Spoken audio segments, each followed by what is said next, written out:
सासू माँ बेटे ने भागकर शादी कर ली और शादी के 1 साल बाद बेटे की मृत्यु हो गई। मोनी और तुषार इन दोनों ने भागकर शादी कर ली। मोनी 19 साल की थी और तुषार 24 साल का था। मोनी अमीर घर से थी और तुषार मध्यम वर्गीय था। मोनी के घर वालों को इस रिश्ते से विरोध था। उसके पिता को मोनी के लिए अमीर लड़का चाहिए था। वैसे भी मोनी के पापा के मुताबिक उसकी शादी करने की उम्र भी नहीं थी। थोड़ी सी समझ आने पर वह तुषार को भूल जाएगी, ऐसा मोनी के पिताजी को लगता था। तुषार के माता पिता को इस शादी से कोई दिक्कत नहीं थी। मोनी की पढ़ाई पूरी हो और तुषार को भी अपने करियर पर अच्छे से ध्यान देना चाहिए, ऐसी उनकी इच्छा थी। बाद में वक्त आने पर वह मोनी के माँ बाप से बात करेंगे, ऐसा उन्होंने तुषार को बोला था। एक बार मोनी और तुषार को बाहर घूमते हुए मोनी के भाई ने उन्हें देख लिया। वो मोनी को जबरदस्ती से घर लेकर गया। उसके घर तमाशा होने लगा। उन्होंने मोनी का घर के बाहर जाना बंद करवा दिया। लास्ट में उन दोनों ने भागकर शादी कर ली। मोनी के घर वालों ने उससे सारे रिश्ते तोड़ दिए। तुम कभी भी खुश नहीं रहोगी, ऐसी उसे बद्दुआ दी। तुषार के घर वालों को उनका विरोध नहीं था, पर उन दोनों का लिया हुआ निर्णय उसके माँ बाप को पसंद नहीं आया। हमें एक बार बताया तो होता, हम कोई ना कोई मदद कर सकते थे। हम मोनी के घर वालों से इस बारे में बात करते, ऐसा तुषार को उन्होंने कहा। पर अब जो हुआ सो हुआ।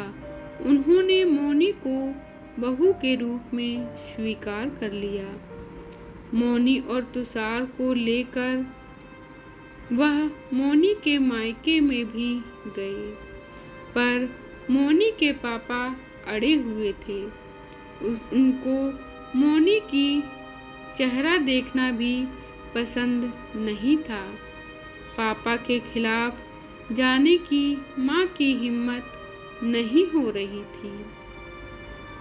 मोनी के लिए अब उसका मायका पूरी तरह से छूट गया था। धीरे धीरे मोनी का तुषार के घर में मन लगने लगा। अब अपना जो कुछ भी है वह यहाँ पर ही है, यह उसे समझ आ गया था। मोनी बड़े लाड़ प्यार से बड़ी हुई है। उसे कोई भी काम की आदत नहीं है। हमें भी उसे सब कुछ सिखाना पड़ेगा। तुषार की माँ यानी मोनी की सास को पता था सब कुछ अच्छा चल रहा था, पर नियति के मन में कुछ अलग ही चल रहा था। उनकी शादी को जैसे तैसे 1 साल हुआ था और एक एक्सीडेंट में तुषार दुनिया छोड़कर चला गया। सभी पर दुख का पहाड़ टूट पड़ा। जवानी में अपने बेटे की मृत्यु होने के कारण तुषार के पापा को जबरदस्त मानसिक धक्का लगा। मोनी भी पूरी तरह से टूट गई थी। अभी तो उनकी गृहस्थी शुरू ही हुई थी। मोनी के मायके वालों को भी यह बात मालूम पड़ी। तब भी मोनी के मायके वाले कोई भी नहीं आए। तुषार की माँ इन सब में धैर्य से बर्ताव कर रही थी। तुषार के अंतिम संस्कार का कार्य निपटाकर उन्होंने मोनी को उसके मायके छोड़ आने का निर्णय पक्का किया। मोनी अपने मायके जाने के लिए तैयार नहीं थी।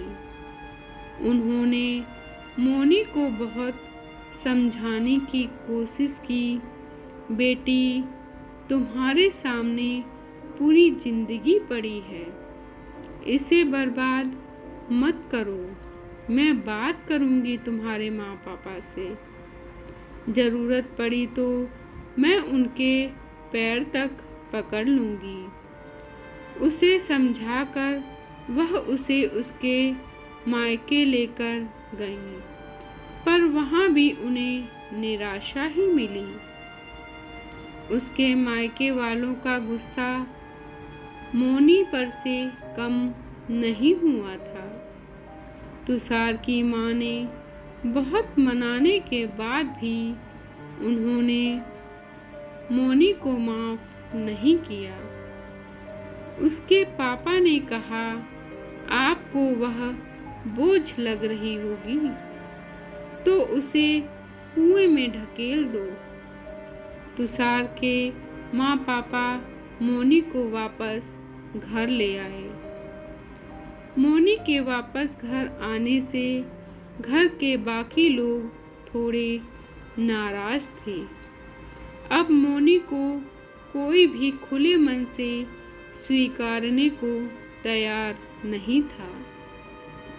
कुलच्छिनी, अपशगुनी, पोते को निगल गई मेरे, अब बेटे को भी निगल जाएगी। यह ऐसा बोलकर तुषार की दादी, मतलब मोनी की दादी सास, उसे ताने दे रही थी। उस वक्त तुषार के पापा की तबीयत बहुत खराब हो रही थी। यह सब मोनी को सहन नहीं हो रहा था। उसने ठान लिया कि यहाँ से दूर निकल जाना चाहिए। रात को सबके सो जाने के बाद वह निकलने वाली थी, तभी उसकी सास जग गईं। उन्होंने मोनी को रोका। कहाँ जा रही है, ऐसा पूछा। माँ, मुझे जाने दीजिए, मैं अपशकुनी हूँ। मेरी वजह से यह सब हुआ है। मैं तुषार की जिंदगी में आती नहीं तो हमारी शादी नहीं हुई होती, तो आज वह जिंदा होता। पापा की भी यह अवस्था होती नहीं। मुझे जाने दीजिए, मैं यहाँ नहीं रह सकती। वक्त आने पर आत्महत्या कर लूँगी, पर अब यहाँ नहीं रहूँगी। सच में मेरे यहाँ आने से इस घर की सारी खुशियाँ चली गईं। मुझे कोई अधिकार नहीं है यहाँ रहने का। मोनी रोते रोते सब बोल रही थी। उसकी सास ने उसे पहले शांत किया। मोनी, तुम दोनों मिले नहीं होते तो तुम्हारी शादी हुई नहीं होती। तो उस दिन उस ट्रक ड्राइवर ने नशे में गाड़ी नहीं चलाई होती, तो रास्ते पर लोग तुषार को वक्त पर हॉस्पिटल ले गए होते।